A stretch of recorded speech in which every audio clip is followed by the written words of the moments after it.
Welcome, everyone, to another episode of the EmpowerMAN podcast. We are rapidly approaching our 1 year anniversary. So each episode that we do from now till the big 1 year anniversary episode is going to be momentous, to say the least. Good And word. speaking of momentous, when I look up momentous in the dictionary, there's one face that I see. It's our favorite bearded brother from the communist state of Connecticut. I'm only kidding. Connecticut's a great place. He's my brother. He's my friend. He's my patriot. He is the wind beneath my wings. If he had a party, and I say this all the time, invited everyone you knew, when you know a lot of people, you'd see the biggest gift would be from me, pal. And the card attached would say, "Thank you for being a cohort, a friend, a parent, a patriot, and someone who helps me with my technology." Greg A. Tedora the first. Greg A.T., how you doing, sir? I am doing wonderful. Can't complain because if I did, no one's listening. But No. it's all good. I have so far my health and my friends and family. That's all I need. So there we go. And big shoulders. Yeah, pretty good. Workouts been good. Workouts have been good. Accent protein drink. There you go. Right? And I'm not Yep. talking about the accent from my mouth. No, I think it's called Ascent. What I flavor? I screwed that up. Chocolate, of course, but I have my peanut butter PB2 powder. Ascent, not You love accent. that stuff. You love I that love stuff. it. I love it. And then I have almond butter. I love my almond Mm. butter. Love Okay. almond butter. No, actually, the protein powder is Ascent, not accent. I'm a little Yeah. low on caffeine, but don't worry. As soon as we're done, I'm Fuel up. ramping up number 4, baby. Yes, sir.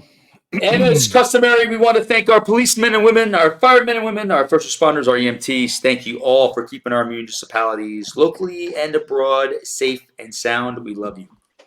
Absolutely. And thank you to all the military personnel here overseas. Thank you for what you do. We love you. We support you and your families, making the ultimate sacrifice, giving us a platform to do this. Watch your ass out there. A lot of stuff going on in the world. So be careful and be safe. Get home and let's fix the country. World's fine. I mean, there's no problems. You're right. Nothing. It's all made up. It's all good. We're safe. We're safe everywhere we go. Listen, one thing I've learned over the last 4 years, when something goes wrong, you blame Trump. You can blame anybody except the actual problem. That's what I've learned. And if you want to go back into the EmpowerMAN library, there is an episode on accountability. Mm-hmm. Just So- saying, it's a good listen. It's a good listen. It's Got a a, lot of response from that one. So, just saying. speaking of responses, Tell them the topic today because it's a good one to do. today is a good one. It is a good one. It's all about leaving the past in the past. For most people, there's a lot of Christians in the world, there's a lot of Catholics in the world, a lot of Jews in the world, a lot of Muslims. So in our faith, it's Palm Sunday. And Palm Sunday is, very, very important. Is it a start of what we call a Holy Week in the lead up to Easter, which is next week. And we talk about nailing things to the cross. And it's like, well, if you believe that Jesus died on the cross for our sins, it's not a get out of jail free card where it's like, oh, okay, well, you know what? I'm forgiven. I'm going to go be a jerk and I'm going to go do something to do that. Everybody has a story. Mhm. I was hanging out with a really good friend of mine last night and we were getting to, know more about each other because we usually, when we hang out, it's usually alcohol fueled or just watch the games or we'll just have a good time. But we actually were sipping on alcohol and just talking. It was really cool. And I got to know him on such a great level. And, everybody has a story. And you never know what someone's going through until they tell you about it. And it's really, really neat and really interesting. And I'm really grateful for that conversation I had with him. And it just made me think give me a time to just step back and think like, wow, like, how do we leave the past in the past? The past does creep up on us sometimes. The past also has a propensity of reoccurring. But one of the things that we did at church was we had a list of things that were bothering us or things that we were having some hard times with, and nailing it to the cross, leaving it at the foot of the cross. And that's something that a lot of Christians will always say in community. Leave it at the foot of the cross. You got anger, you've got resentment, you've got, fears. I just watched a great clip. Mike Tyson was talking to a Muslim cleric. It was such a good you talked about fear, and Mike Tyson explained how he was afraid, but he couldn't tell you what I was afraid of. Hmm. This Muslim cleric hit it right on the money. He goes, fear is just really someone having a hard time organizing their thoughts. And it really resonated with me. I was like, wow, this is really freaking cool. Like, I never looked at fear like that. Because when fear, like, okay, we're strapped for cash, Hmm. we're in panic mode. Okay, what am I going to do? No, it's like deep breath. We talked about this in prior episodes. Deep breath, recalibrating, and then let's make a plan to go get more cash. Greg, have you ever had a hard time leaving things in the past? Before I answer that, which is Mm, a definite yes, it's funny that you gave that example, nailed to the cross or whatever. We did an exercise in college where we made like a bonfire at the beach and we all wrote down certain things we didn't want to carry forward. And it could be in any category like relationships, sports, or anxiety, whatever the case is. And you write them on a little piece of paper and you say it out loud to the group and then you burn it. We've seen it on in certain TV shows, stuff like that. It's a pretty cool yeah. exercise. And it's very popular for a reason because for most of those people, it works. It puts some sort of closure to that issue or that feeling or whatever it may be. So it helps out a lot. But to answer your question, of course, I think everyone to some degree has a hard time of letting things go and keeping the stuff in the past the past. As I've gotten older, I've learned and exercised how not to let the negative things in the past bleed into current or future. It's hard and I think it's a daily practice. It's just reps. And it's a good thing because you don't want to carry all that weight and that excess stuff. There's enough problems you'll have in real world every day. You don't need to bring the baggage from 10 years ago, 20 years ago, whatever. Same thing in relationships, same thing in friendships, same thing in business. It's all the same. But you have to be actively aware of it and exercise almost daily, not letting it get past a certain point. You can reflect on it. That's great. And I think reflection, you say it all the time, is good as long as you learn from it. I think if it's there as a tool or like a set point to look back on and to bring you back to reality and make sure you don't make the same mistakes twice, that's great. But if you put it in your bag and carry it forward with you, and it's a lot of wasted time and energy, in my opinion. And I agree. And there's something to be said too when people say, "Oh, you got to be present." And I think that's like a speech. It's like a not a euphemism, but it's almost like it's like a blanket statement. But because a lot of people don't know Hmm. how to stay present, they don't know how to be present. I know people that I work with that can't be present because there's always stuff going on in your surroundings. So, Greg, how can we tie in being present versus leaving things in the past? You said it good. Everyone's definition of being present is different. But I think I agree with you. It's more now a canned line. You see it on shows, and all these therapists use these key words. It's like the flavor of the week. Oh, you got to Yes. be present. And everyone thinks, oh, let me put my phone down. And that equates to I'm present. Yes. It's not that simple. Is it a huge step, especially in society nowadays? Yeah, put your phones down.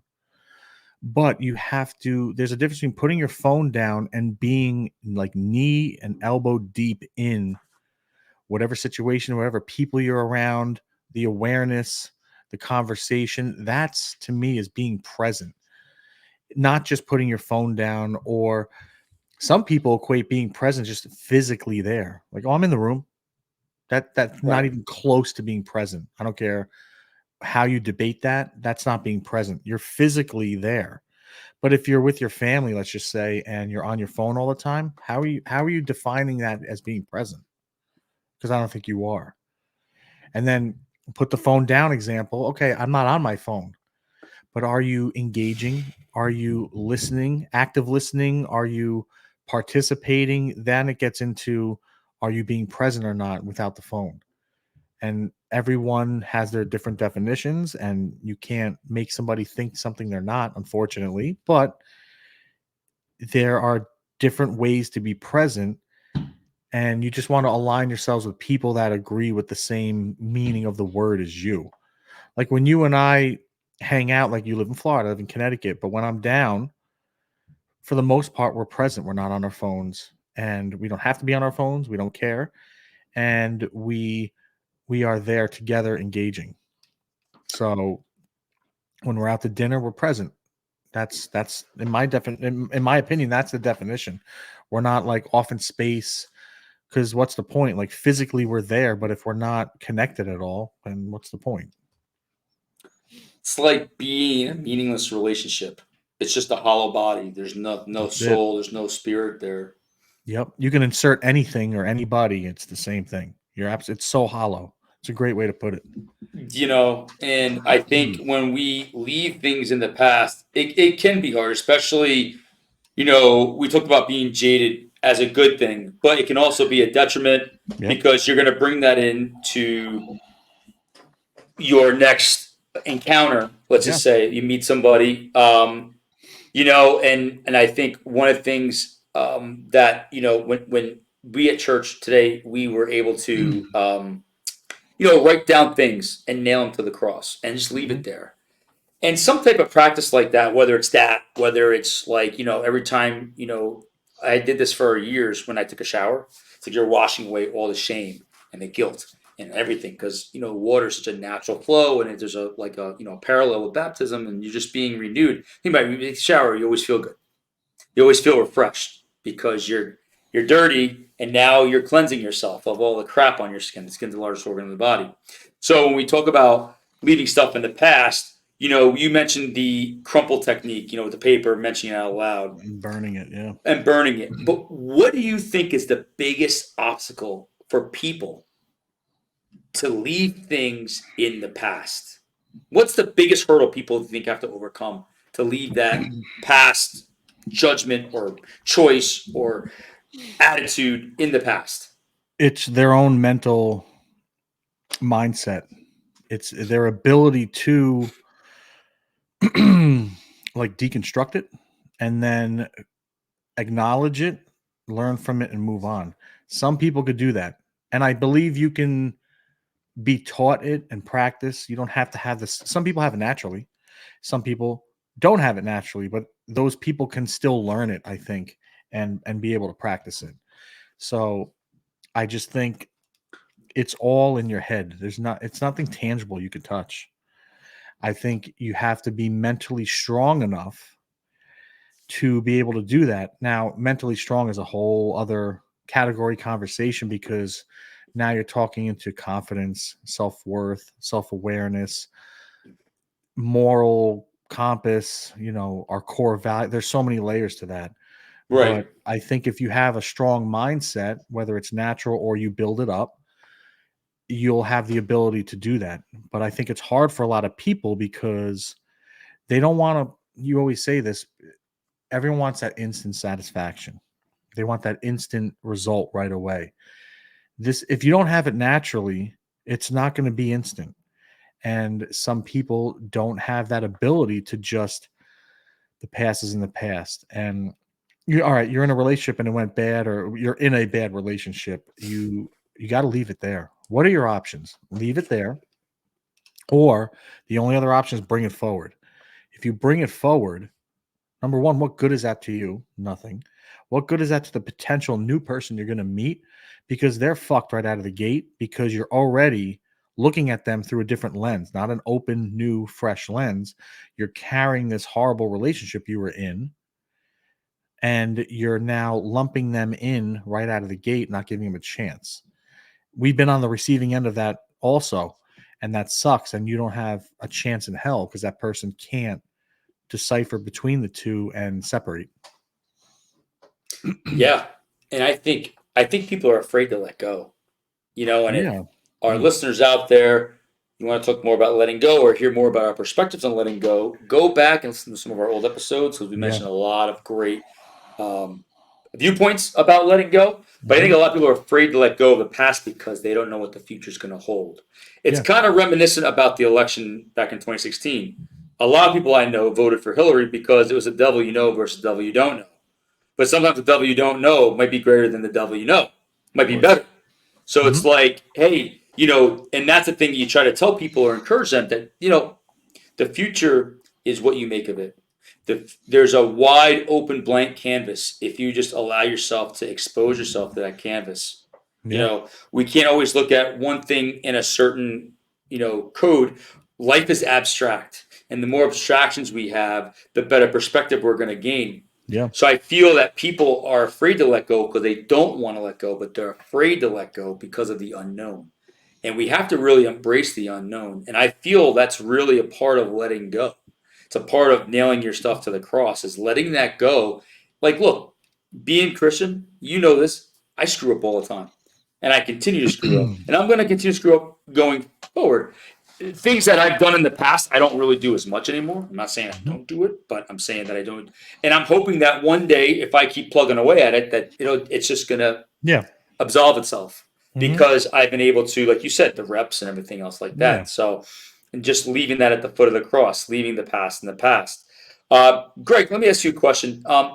When you're in that situation where you're with somebody, let's say dating wise, you're with somebody, Mhm. and like you like somebody, but yet they're shut off, they're very closed, and you Mhm. want to step into that, you want that person, you want to step into the relationship with that person. When can you say, hey, you know what, I'm you're not the right fit for me right now, it's not the right time, I'm going to move forward? Because a lot of people will stay for egotistical reasons because they want to prove, hey, listen, I can help you, I can get you to that level. So how do you know when to say, hey, you know what? I'm going to move on from this person because this person has stuff they have to deal with. I mean, you've said in the past, we're both fixers. We like to fix things. We like to help people. Same thing in our relationships. If we see somebody, I don't want to say broken because that's too extreme, but some girls have their issues or whatever. We want to try to help them. It's just natural for us. But if you want to step into that role, but you're seeing some of these, I'll call them red flags, but like you said, more shut off, more reserved. You can't get past that shell. You got to have a conversation with them.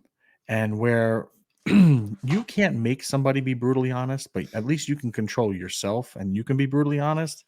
So if you have that discussion with them, be like, hey, listen, like I'm pretty interested. I'd like to take it to the next level, keep moving forward. However, that being said, I would like you to meet me halfway with the openness, or I'd like to be able for you to share with me. Now everyone has like trauma in the past or whatever, it's different levels to things, and you can't expect somebody just to completely, you know reveal all their deepest darkest secrets to you. But there should be a level of respect and trust after a certain amount of time, especially if you're doing it, that you want some of it, reciprocated. If they had a major trauma in the past, there's a little asterisk at that. You got to bottom of the page. You shouldn't expect them to. And sometimes some people can't, and I totally get it because there are some really messed up things out there. But maybe at least they're aware enough to tell you, hey, listen, I appreciate you being honest and open. I'm a little reserved because of this. They don't have to go into detail, but I just want you to know, like, I'm with you. I feel you the same way. Just I can't level up right now to match you. That's cool. And at least you have more of an educated decision whether to move forward or just be like, all right, listen, when you're ready, let me know and I'm going to step aside. I mean, that's an option. Not everybody could do that though, depending on their situation. But Wouldn't that be maybe nice? it would be nice. But Wouldn't maybe that be nice? a give yourself a time frame, like an exit date, and you keep it to yourself. Like, all right, listen, I'm going to give this person X amount of weeks or months or whatever, and let's see how it goes. Because you have to know your worth. And if you just keep giving and giving and giving and not getting shit back, I don't think you want to be there. Or No. you shouldn't be there. You should be in an equal, fair relationship, and everyone's visions and definitions of what's fair is different. And time tells everything. So you should give yourself an end date. If it's not matched, it's cool. I'm not saying be an asshole and like break up bad or anything. Like, listen, I'm looking for this. If and when you can give me this, give me a call. But until then, I'm good and walk Yeah, away. would be nice if people would just be adult. And I guess I still But expect people to be sometimes, adults. and I'm not defending them, sometimes they don't even know themselves. So it becomes, there's a gray area to this where they're not really in touch with reality either. And you can't make them or force them or do anything to speed that process up. They may never be on this planet. They might be in a different planet. And you can't help that. But you also don't want to be with somebody like that either, because that's not No, fair to you. So you have to, as hard as it may be, as much as you might like them or love spending time with them, I'm all for an equal relationship, 50-50, not 60. Listen, let me disclaimer that 50-50 in a relationship. However, during a relationship, there's going to be times where you need to lean on them. They need to lean on you. That's not what I'm talking about. Sometimes, you're at a 60, they're at a 40. They're at an 80, you're at a 20. That's a moving relationship. But a relationship is 50-50. Mm. I hope that makes sense. It would be nice, Would be but rare, sometimes, very rare. yeah, I'm finding that more and more. The rarity of someone saying, "Hey, listen, I'm going through some rough stuff right now. I like you, and I want to be with you at some point, or I want to at least give this a shot. But right now, it's not the right time. Perfect, because what I can do is, hey, I'm gonna move on, but I'm also gonna realize, like, hey, you know what? I really like this person. I want to keep it in mind. I'm gonna meet other people, and then if Hmm. someone comes along, but I feel like nobody can be present in that way where they can speak the truth. Yeah. And I You think if know, it's meant to be, if you walk away from somebody saying what you just said, which is, it was well put. It was what, two sentences, but it's the hardest two sentences for some people to say. And let's just say you do walk away, and if you have them in the mindset of, listen, if it's meant to be, if it'll come back around, and hmm. when it does, then you can address it then, and maybe it will, and it's all good. You ride off in the sunset, and maybe not. But if it didn't, you still made the right decision. So it's a win-win. There's no loss here. So Yeah, and I think one of the things that we need to focus on too are the voices in our head in regards to being present and nailing stuff at the cross. Because you can like leave the past in the past, or nail your mhm. foot, or do this, and then when you're alone, or let's say there's a moment of vulnerability, that voice coming, hey, go log onto that website, go over to that place, go grab a drink, go do this, go out. Go What is she call that doing? person. Listen, Exactly. guys and girls, pray on certain guys and girls when they're in that vulnerable state. Girls do it just as much as guys, and they look for when someone is, their defenses are down a little bit, and they go right in. And those people will misinterpret that as, wow, they really care. Maybe I should be with them. And then they get ran through. And then that causes more toxicity for them down the road. But that's besides the point. It's a different conversation. But it should be easy, and it's one of the hardest things. So So it's funny you mentioned that. Something you just said just resonated with me. Why I like the town I live in. There's a lot of places here that are old school. yeah. Like there's one. I'll put this place over. It's called the Turtle Tavern. It's like a local Delray bar. It's awesome. And I was there, and they have like old school like paneling from like the '70s and the '60s. Like they have old school flooring, and it's like it just feels older, and it's a nostalgia that we always look about it. We were born a decade too late, Yeah. and there's a At nostalgia that I least that I at have. least It's crazy because I mean, everything's changed. The people that you thought would never get, Mhm. have issues. We all Yeah. have our cross to bear, but it's just like society can play such a role in how we leave the past in the Mhm. past. And you see a lot of these clips on social media about, you know, people and users and this and that, and about being strong and being this and that. Yeah. But putting things in the past is a strength developer, wouldn't you say? 100%. It will definitely make you stronger in multiple categories. And leaving the past in the past will kind of help, frame your mindset a little bit differently because you've had the strength to move on from the situation, correct? Absolutely. So then, Greg, what would you say would be the keys um, to leaving things in the past? We've talked about ways to do that. Hmm. Talking about like concrete steps. Like I really don't want to look at porn anymore. I don't really want to gamble anymore. I don't really want to drink anymore. Let's say I really don't want to like I'm not going to do drugs anymore. And then like you find that part of vulnerability and you're like, "Oh shoot, the voices in my head are telling me to go do this." And I cave in because I'm alone. I have no one to call. What do you think? What would be a concrete action plan or steps for someone to take to leave the past in the past, leave whatever's bothering you at the foot of the cross or whatever it is that you want to leave it at, and to really step into the unknown, step into that blank canvas, step into that futuristic pathway that we know nothing about, but life is wide open for you, you know? So this is a tough one because I think there's a couple different answers and it depends on the person. It's like, someone that's a smoker quitting. You can do cold turkey. That is an option. You can just not do it, not bring the past in the future, and that's it. Reality is most people can't do that. So, like, someone that I don't want to watch porn anymore. Okay.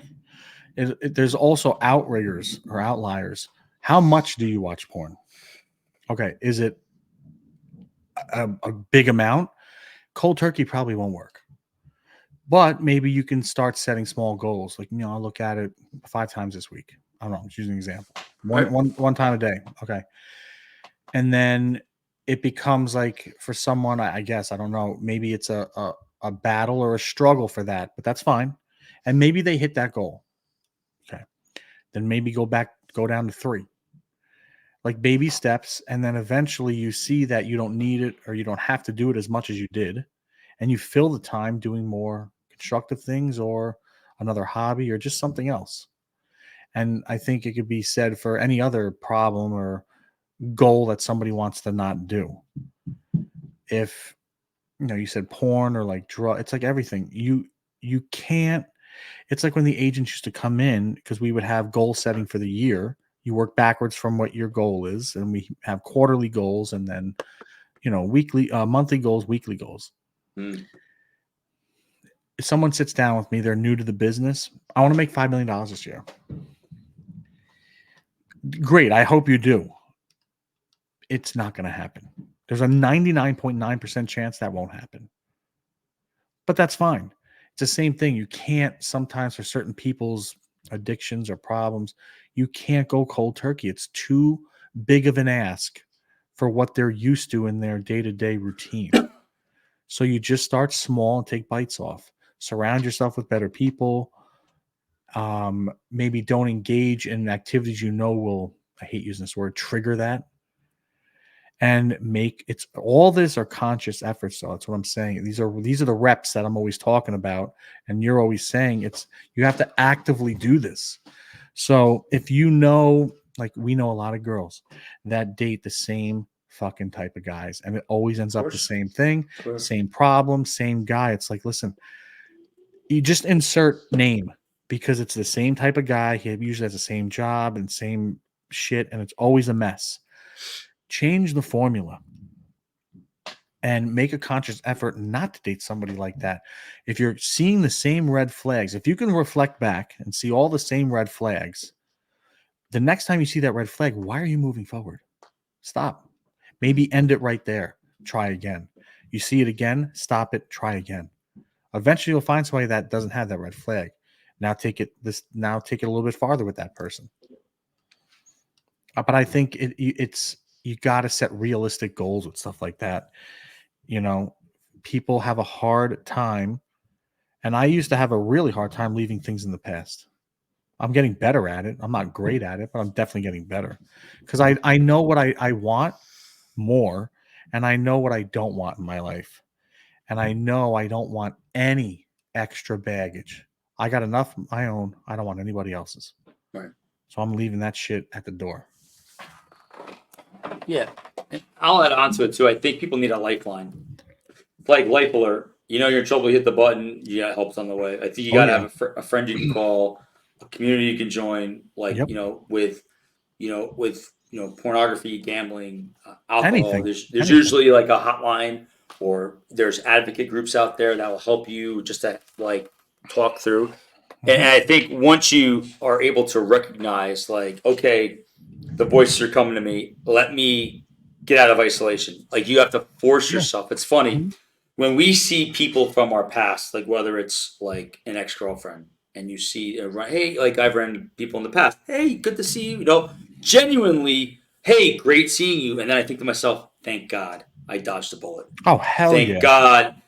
Thank God, because like you're over them, and you're like, oh man, thank God I learned from that Oh. mistake. Mhm. Sometimes though, we'll see like family members, and we'll see the way they act, and you're like, okay, that's a reminder. I can't live like this. I can't Hmm. live like that. And I think Should be a reminder. should be, but sometimes Mhm.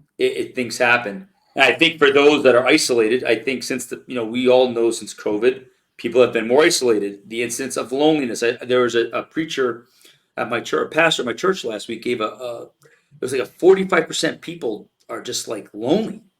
There's like a huge epidemic in this world, and loneliness leads to a lot of demise in your health. But why do you think, and it's just, don't blanket it with COVID, not you, I'm saying, but like, No, why are they lonely? Okay. There's no more lockdowns now. Okay. Even when there were lockdowns, people didn't abide by that. So why are they more lonely now than they were? What happened? I Because I think think they were. at Yeah, certain, I think I'll probably get heat for this. I think they might be lonely, but after a certain point, that's on you. Like, you need to do something to get out of that loneliness. If you truly feel like you're super alone, then do something about it. But I guess I know some people are different with that. Everyone right. says I'm And too hard, but I don't know. it's not that. I think it's conditioning. It's like, okay, Greg, you're strong. You can pick up 500 pounds. Like you're strong. You're a big guy. Why can't you pick up 500 pounds? Maybe you've got a back issue. Maybe you have hip mobility issues. Maybe you have ankle mobility issues. So for someone that Mm, has a hard time that's a good saying example. just That's do good. something about it. Well, maybe they've been conditioned so long that like they have you got to it's like addressing in my business. It's addressing the limiting factors or the low hanging fruit. If somebody can't squat or deadlift, let me look at their hip mobility. That's what I'm going to look at, because a deadlift is a hip hinge. Hmm. And if they can't get in the proper position, why am I going to put them in a deadlift? It's Hmm. like if you want someone to just say, "Hey, just stop, snap out of it." Well, let's assess the situation.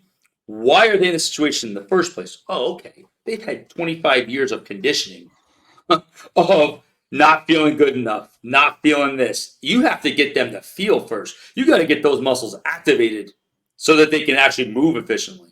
And Hmm. then work on the hip. And then, okay, I see a little improvement there. Let me look at the ankle. Let me look at the knee. Let me look at this. So before they can actually do a deadlift, let's prepare them to move, and then work on the movement segment by segment. So at some point they're deadlifting. And then in years from now, once they know how to hinge correctly, they're feeling in the right places, bang, now they're deadlifting 500 pounds. That's a good example. That's a good So, example. there's only 3 cups of coffee. And 12 concussions. Yeah, well, there's 7 that I know of. It's like, I'll throw a couple more in there. yeah, for sure, for sure, Hmm. for sure. No, But that's a good yeah, example for people to understand. Like, that's people have things you don't know about, and the conditioning. And when you're talking 20, 30 years of conditioning, that doesn't go away overnight. right. But let me ask you this: when should it get a little easier or better, or see any sort of progress in that? Because people will use "I'm a work in progress" as a fucking crutch Mhm. forever. So where do you delineate that line or that stopping point?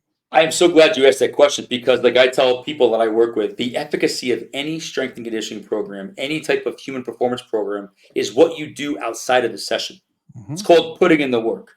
I had a conversation with a friend of mine. It was kind of, it got a little escalated, nothing crazy, but she was like, 80% of life is energy and vibration, 20% is work. And I said, well, I think you've got that upside down.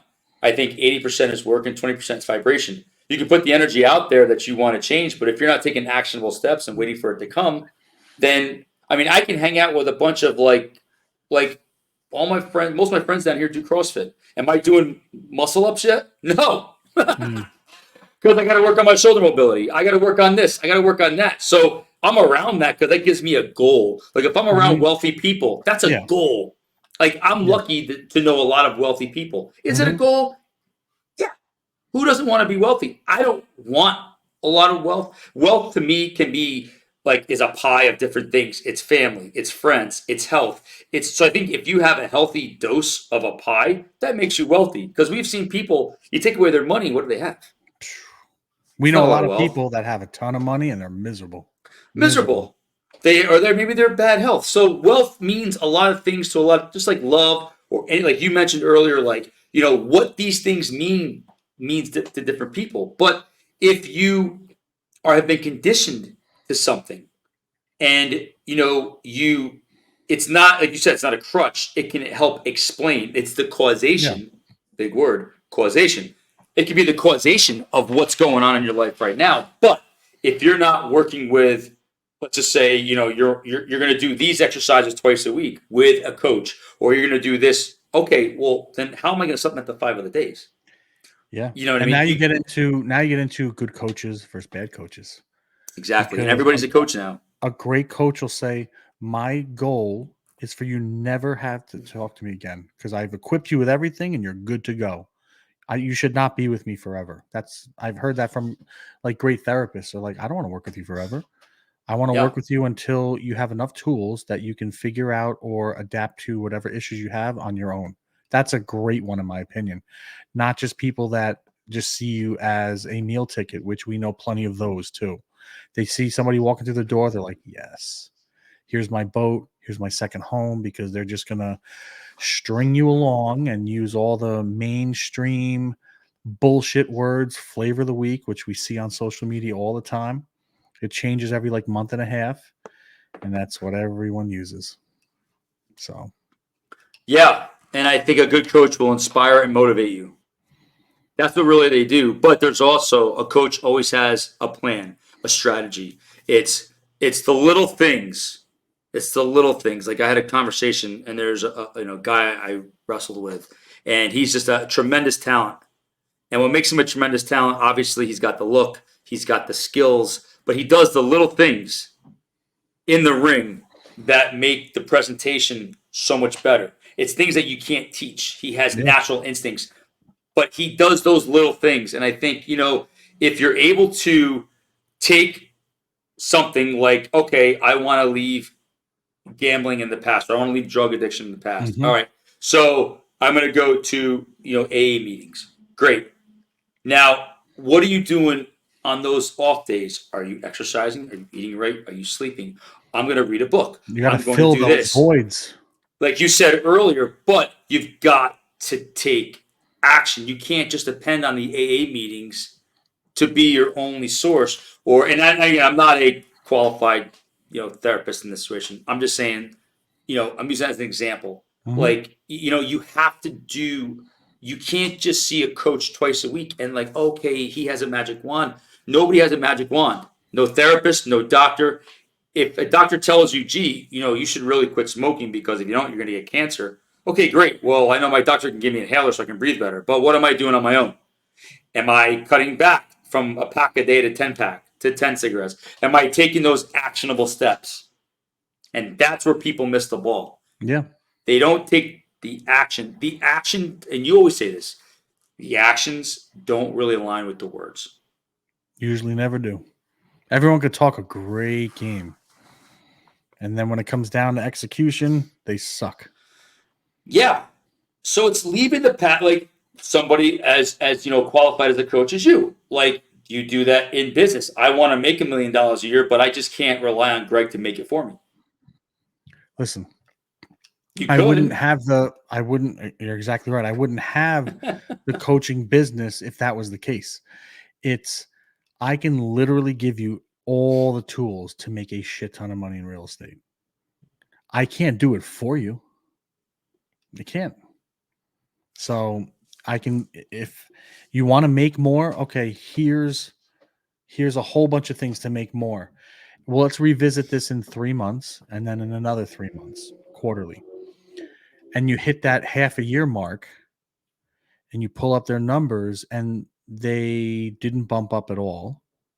You're like, okay, let's go through our list. What? I don't do that. I didn't have time to do. And now here come the excuses. Oh, that costs too much to do that. You have to spend money to make money in any business. Sorry, a little reality check.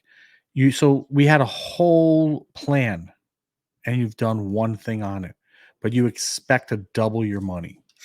I don't know any industry where that'll work.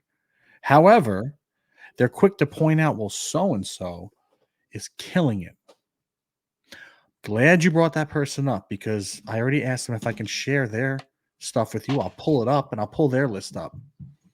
Here's their list and I'll show it to them. And it looks very similar. That's why people don't care sharing. There's no fucking secrets. Here's their list. Do you see all the green check marks on it? What do you think the difference is? You have one green check mark on a 50 item list, but you want to double your money. They doubled their money and have 40 plus checks. You tell me what the difference is. You have the same license, same access, same MLS. You're in the same city where you can do the same marketing and the same pool of people, buyers and sellers. You tell me what the difference is. It always comes down to the work. Period. And then they have nothing to say. They usually get mad and they get that personal offensive. This is not personal. This is business. And there you go. Every time. Yeah, and I think leaving your things at the foot of the cross, leaving things in the past, letting things go. It really all depends on how ready are you. Yeah. Because, like you said, people can use things as excuses. They can come up with things, but how ready are you? And as a coach, you know this. You got to meet people where they're at. You can't impose your will on somebody. You can't force someone to do something they're not ready to do. And if you're not ready to leave things in the past, it's okay. Yeah. It's Totally okay. fine. It's not gonna change our lives because ultimately you're the one that's got to deal with that. But for those that are in a situation where someone doesn't want to leave things in the past and you choose to stay, that is on you. And that is a deeper reflection of what you feel about yourself inside. So you have to really sit back and ascertain the situation. Is this worth it? Whether it's a job, a friendship, a girlfriend, a boyfriend, whatever it is that's causing strife within you that's saying, hey, I'm getting this, but I should be getting that, and I still stick around for that, that is more a reflection of you than it is the other person. So you have to be, when you're thinking about leaving things at the foot of the cross or leaving things in the past, really ask yourself, am I ready to let go? So, quick story. I had an agent when I took the office over. It was her second year in the business. Now, her first year, I don't count at all because she didn't do anything. The previous manager didn't help her. None of the other agents helped her. It's not their fault. It's not her fault. She just wasn't guided anyway. So when she met me, because I met all of them individually in the beginning, we went through their goals. Tell me about yourself. And she was very timid, shy, not confident, which those are all things you have to have in this business. And she's like, I don't do any business and blah, blah, blah. I said, okay, let's write down everything you do on a daily for the business. And there was nothing. And I don't blame her because she wasn't taught. So then we said, okay, let's come up with a 1-year plan and we'll break it down by quarter, break it down by month. Usually in my business, people hate seeing what they have to do daily or weekly. Of course. Not that it's hard. It's just, it's even more accountability in their brains. And they're like, so we brought it all down. I said, listen, I'm going to meet with you every 2 weeks. I'll meet with you every day if you want, but let's do every 2 weeks. And I'm going to hold you truly accountable. I mean, to the T. In the beginning, nothing. I didn't do the list. Okay. Then I would see creeping in like, okay, I went to some open house. I'm like, all right, we got it. And then she started to talk to the other agents in the office, which I wanted. Some took her under her wing and I'm like, listen, go with them to open houses, go with them with their permission. when they meet their clients, and just be around it. Submerge yourself in the business. And I can see like the confidence kind of growing a little bit. And then we would sit down and reevaluate. And of course, and she's naturally negative, always negative Nelly. I still don't have any business, da da da. I go, but look at your day to days now. Now we're checking things off as opposed to a year of nothing. This is not instant business real estate. It's literally a marathon. So I said, all right, let's just keep doing what you're doing and start adding. Long story short, she started getting some business. She started hosting open houses. And you can see it's a different person walking in the door. Completely different. The way she carried herself, her energy, the way she spoke. I'd be in my office and I can hear what's going on. And I hear her on the phone. I hear her talking to other agents, and like she's on fire. Like she's real. She's in it now. Every day she's confident. You know what you're talking about, blah, blah, blah. Then she gets her first deal. It's a rental. Then she gets her first listing. And then it's just, she's killing it now. Like 3 years, 4 years later, she's killing it. Completely different person. She needed to go through that. But like you said, I tapped into certain things that she was good at. She came from New York City retail. I said, okay. So I know you're good with people. I know you're not embarrassed to talk to them like you tell me you are. And I also hear you with the ladies in the office. You're good. She just needed that reassurance that I'm here if you need me, and she needed to be held accountable. Because when she loved doing retail. She goes, I would clock in, and I'm like, clock in. She likes that. She actually liked clocking in. She liked having her tasks. She had a lunch break. So to me, she needed structure. She needed her boss to be like, did you do this, this, and this? Yes. Take your lunch break, go home at 5. So I started approaching our lists more like that, and it just kicked in. And it was awesome. And now she's killing it. And I'm super proud of her. And she almost left the business because she was fed up. And I'm like, listen, give it 6 more months. If you want to quit in 6 months, go right ahead. And she didn't. And here we are. Super proud of her. Just, she has to leave the past of, I'm no good. I don't have any business in the past. Get out of that. Right. Get in this mindset, and it'll literally change your life. And it did. So, Wow. Yeah. That's Everyone has an in. You have to find. Everyone has something that you can like touch that button, and we're all different. And a good leader can find that. You know, you can find that with your clients, that motivation, that underlying desire. And you get that by being present and listening and figuring out what lights their fire. And then once you have that, now you just adapt the goals and the plans to that. And then you relate it to them on that level, and you can just see it's like injecting them with like confidence and energy. It's awesome. It's awesome. Yeah. And I think that's a great way to end it. You know, I think that's a great story to kind of like give people something to, you know, kind of that story encapsulates everything we talked about for the last 48 minutes, you know, about leaving things in the past and about how when she was ready to make that leap, she opened up the floodgates of success because she was willing to let go. She was willing to, I know it's another one that gets thrown around, trust in the process. Trust is And huge, man. You gotta trust.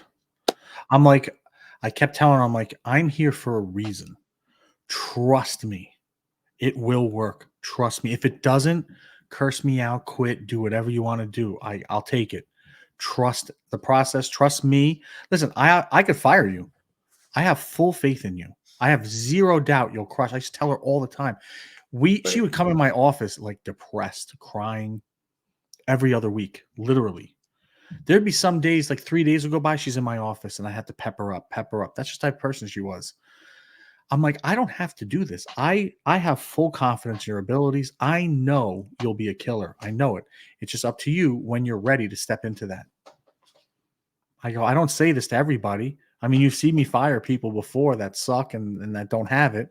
You have it. I am not worried about you. Trust me. And then here we are. now she's killing it. Killing it. I love it.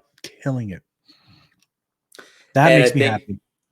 Yeah, and that validates your skills as a coach, but also it helps validate for people listening out there that might be afraid to take that leap of faith and trust that, listen, if you put together an actionable plan that's tailored to your situation, Yeah. you And you're yeah. I was a dick. I was hard on her. That's how I was taught the business. My manager, who I love to this day, was very hard on me. That's how I learned.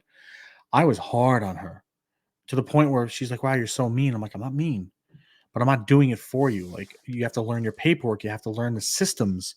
There are things you have to do." And she's like, "Oh, can you help me with this?" No, do it. If you fuck it up, I'll step in and help you. But do it. You have to do it yourself. Figure it out.